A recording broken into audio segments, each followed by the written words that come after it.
The silent treatment. The Galactic Council had always viewed humans as the problem children of the cosmos. Humanity's entry into the interstellar community had been messy, chaotic, and decidedly unimpressive. While other species evolved with precision and purpose, humans seemed to stumble their way into the stars through a combination of reckless determination and sheer luck. They're like cosmic toddlers. Ambassador Vex Lauren of the Arcturian Confluence often remarked during closed council sessions. His crystalline body shimmered with barely concealed disdain. Always breaking things, asking endless questions, and expecting the rest of us to clean up their messes. The Galactic Council, comprising 12 of the most advanced civilizations in the known universe, had reluctantly admitted Earth to their ranks 50 years ago, primarily to keep humans from accidentally triggering interstellar incidents. It was containment, not recognition. Humanity's seat was always at the far end of the table, their representative always the last to speak, their concerns always the first to be tabled for future discussion. For decades, this arrangement worked precisely as the Council intended. Humans asked for help with everything: technological assistance, diplomatic mediation, resource management, defense systems.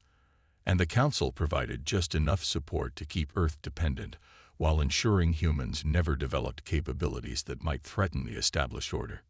Then came the Proxima catastrophe. Humanity's most ambitious colony, New Horizon on Proxima Centauri b, faced extinction. A cosmic anomaly, later determined to be an artificially created subspace distortion, threatened to tear the planet apart. The colony's 1.2 million inhabitants had nowhere to go, no means of mass evacuation. Earth's representative to the Council, Dr. Eliza Chen, made an impassioned plea for assistance. "We need your help," she said, her voice steady despite the desperation in her eyes. "Our colony has less than 30 days before total planetary collapse. We've exhausted all our technological options. Without the Council's intervention, we're looking at the first mass human casualty event since our ascension to space." The Council chambers fell silent. The representatives exchanged quick glances, a subtle dance of microscopic expressions and private mural communications. Finally, High Counselor Zix of the Meridian Collective spoke. "The Council sympathizes with Earth's situation. However, interference with natural cosmic phenomena violates Section 7 of the Non-Intervention Protocols. We will, of course, offer humanitarian assistance after the event." "After?" Dr. Chen's composure cracked. "There won't be anyone left to help after." "Perhaps," said Ambassador Vex Lauren, "this is an opportunity for humanity to learn valuable lessons about colony placement and cosmic risk assessment." The message was clear. The Council had decided to let New Horizon die. It wasn't explicitly stated, but every being in that chamber understood. This wasn't about protocols. This was a calculated decision to remind humanity of its place. Dr. Chen returned to Earth with the news. Instead of despair, humanity's response was unexpected. Earth went silent. For the first time since joining the galactic community, humans stopped asking for help. The constant stream of requests, inquiries, and technical assistance applications ceased entirely. Earth's official channels remained open but inactive. Even the usually chatty human merchants and travelers throughout the galaxy became strangely reserved. The silence lasted 3 weeks. The Council, initially relieved to be free of humanity's neediness, grew curious, then concerned. Monitoring stations reported unusual energy readings from the Sol system, but nothing definitive. Spies and informants sent confusing reports of frenzied activity, but couldn't determine its nature. Then, on day 28, 2 days before New Horizon's predicted destruction, Earth broke its silence with a simple message to the Council. "Thank you for your consideration regarding New Horizon colony. The situation has been resolved." Within hours, reports flooded in from observation posts near Proxima Centauri. The subspace distortion was gone, completely neutralized. New Horizon colony continued to exist, unharmed. The Council was stunned. Impossible. whispered Vexloren. Their technology isn't capable of manipulating subspace fields of that magnitude. High Counselor Zix dispatched an immediate investigation team. Their findings sent shockwaves through the galactic community. Humans hadn't just neutralized the distortion. They'd developed an entirely new branch of physics to do it.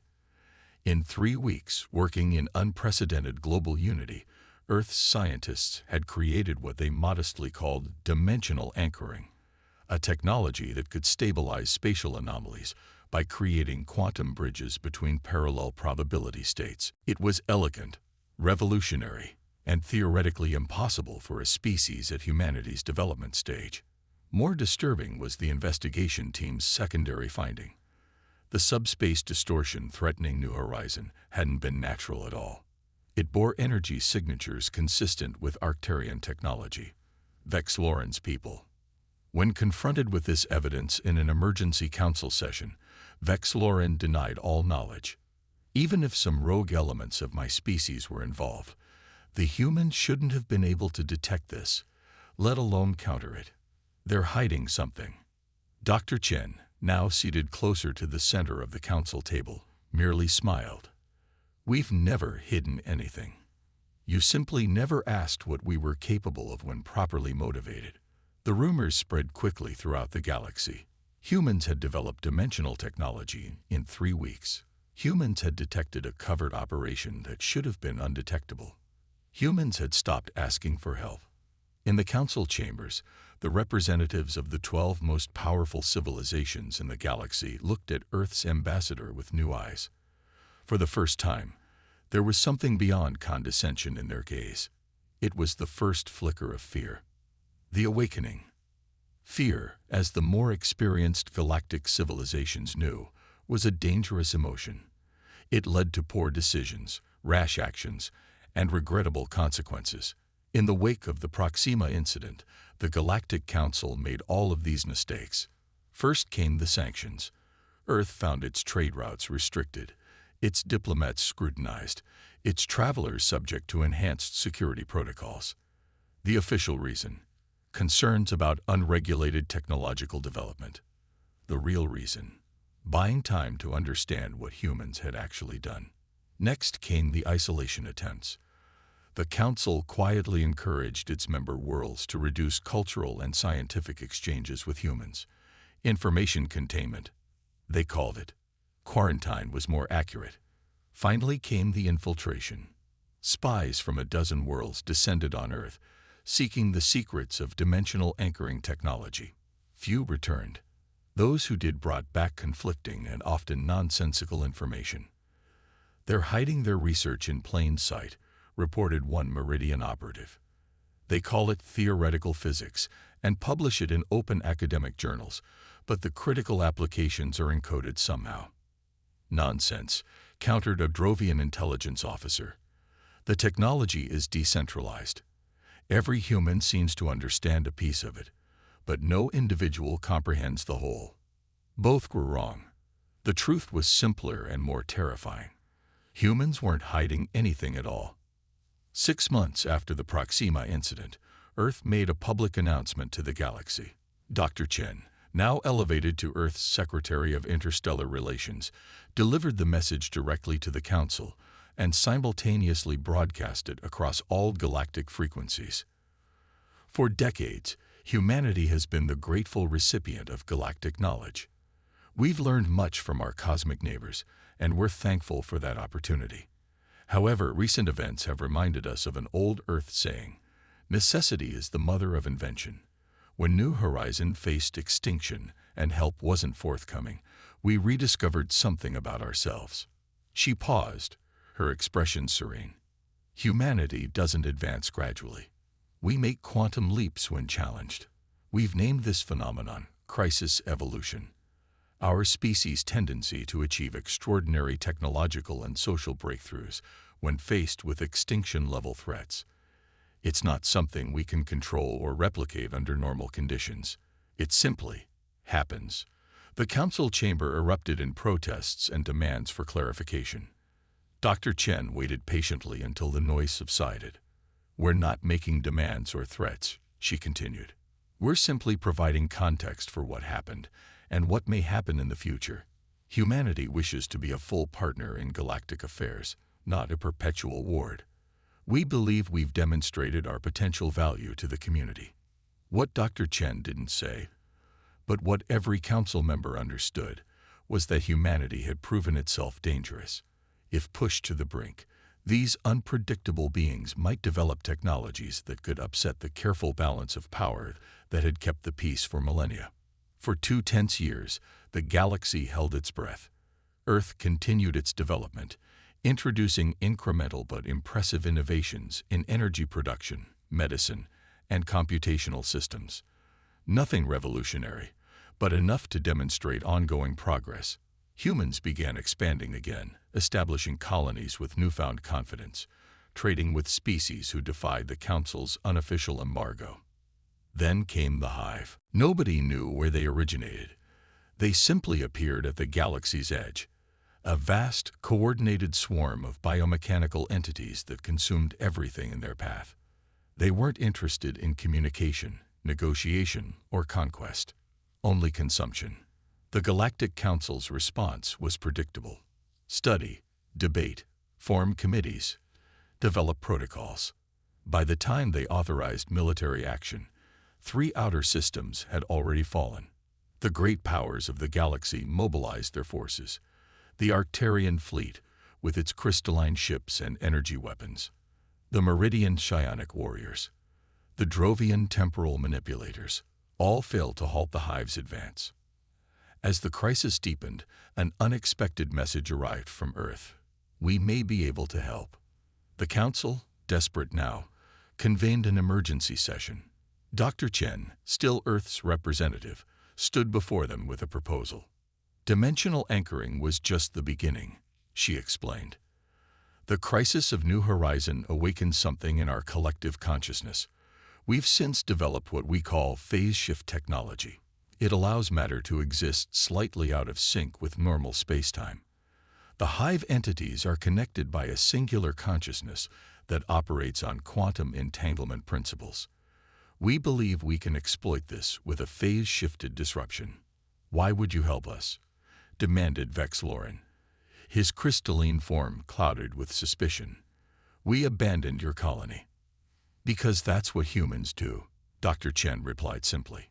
We help when we can, but we'll need access to the Council's defense grid to implement our solution. The debate was brief but intense. Giving humans access to the galaxy's primary defense network was unprecedented. The security risks were enormous. But so was extinction.